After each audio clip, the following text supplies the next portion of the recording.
What's up, guys? TJ and Ian back at the Freakopolis Geekery after our week away in Chicago at the Diamond Retailer Summit. We got a ton of awesome news and updates to talk to you guys about in episode 27 of The Good, the Bad, and the Freaky.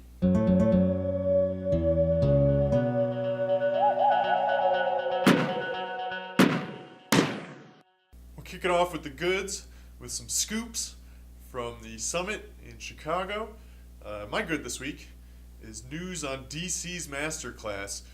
This was brought to our attention during DC's panel.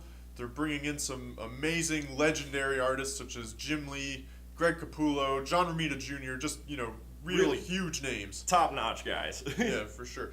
To head some very exciting stories, putting the art and storytelling first, such as Greg Capullo and Jim Lee's Dark Knight Metal and Kubert's New Challengers, just very exciting books. Yeah, and they'll be notably stamping these books with a DC Masterclass, so you know what to look out for and jump into. Yeah, we got to see them do some banter on stage, these huge artists, which was really cool, and they seem super comfortable with what they're doing and very excited about the project, so that definitely helps us be excited too. Yep, and Rebirth has been doing crazy well thus far, so just keep it up, DC.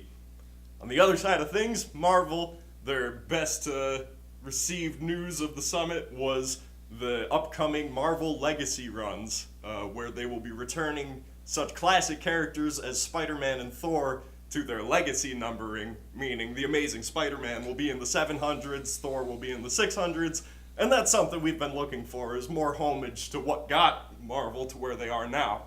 Yeah, they're going to do a one-shot sort of explaining how they get back to that point, which I think is really smart. We've definitely been looking for this return to roots since we opened anyways. Yeah, absolutely. And I think a lot of the fans are as well. And in general, the comic retailers that were there and listened to the panel were very excited.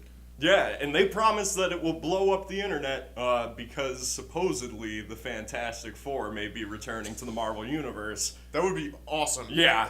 we saw their headshots in sort of this mural of Legacy, so it kind of hinted that they'll be back. And that would be really fantastic because it feels like a chunk of the Marvel Universe is missing at the moment. Yeah, it's weird to have a bunch of Marvel titles on the shelf with no Fantastic Four. The greatest comic book in the world. Yeah, exactly. So some cool news from the summit. We're definitely looking forward to both what Marvel and DC are doing. Moving on to our bads.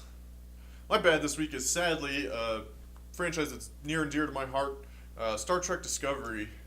And this thing has just been plagued with bad news, delays, sort of people speaking out against it because it's going to be pay to watch.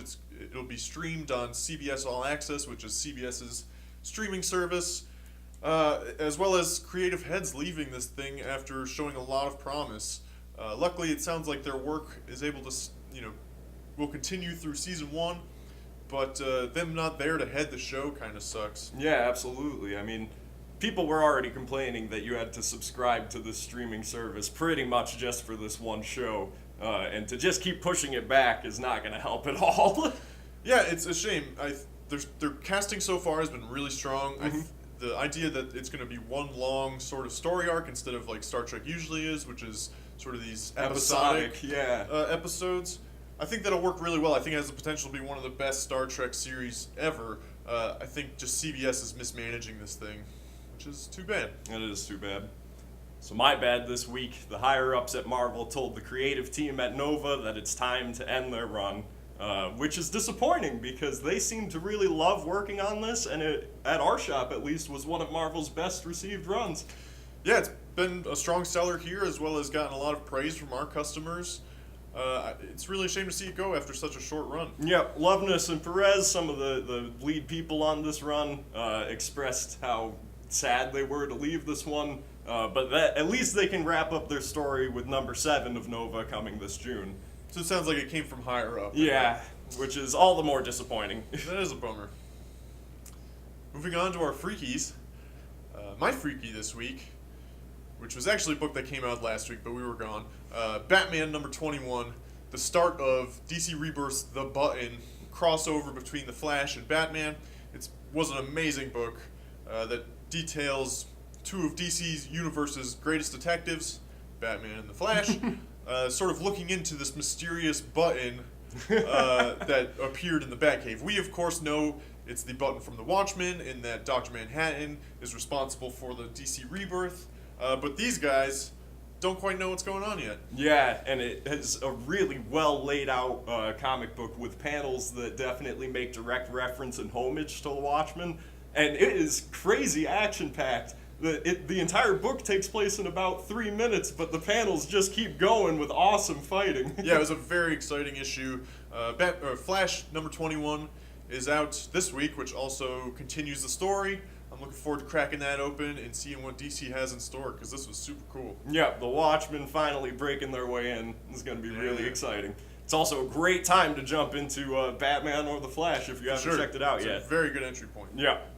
So my freaky this week is the Guardians of the Galaxy Volume 2 Gravity Feed Heroclix, which we're going to open some up. Just really colorful packaging, and it looks like a really good set. People seem pretty hyped about the possibility of getting a Rocket Baby Groot duo.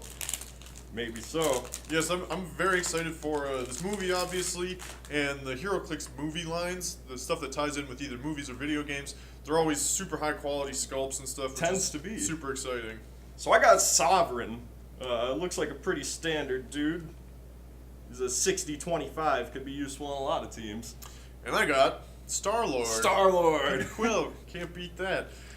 That is a good sculpt and paint, for sure. For sure, yeah, it looks just like Chris Pratt. Yeah. So we have a bunch of boxes of these. Can't wait to see people crack them open and see what they're getting.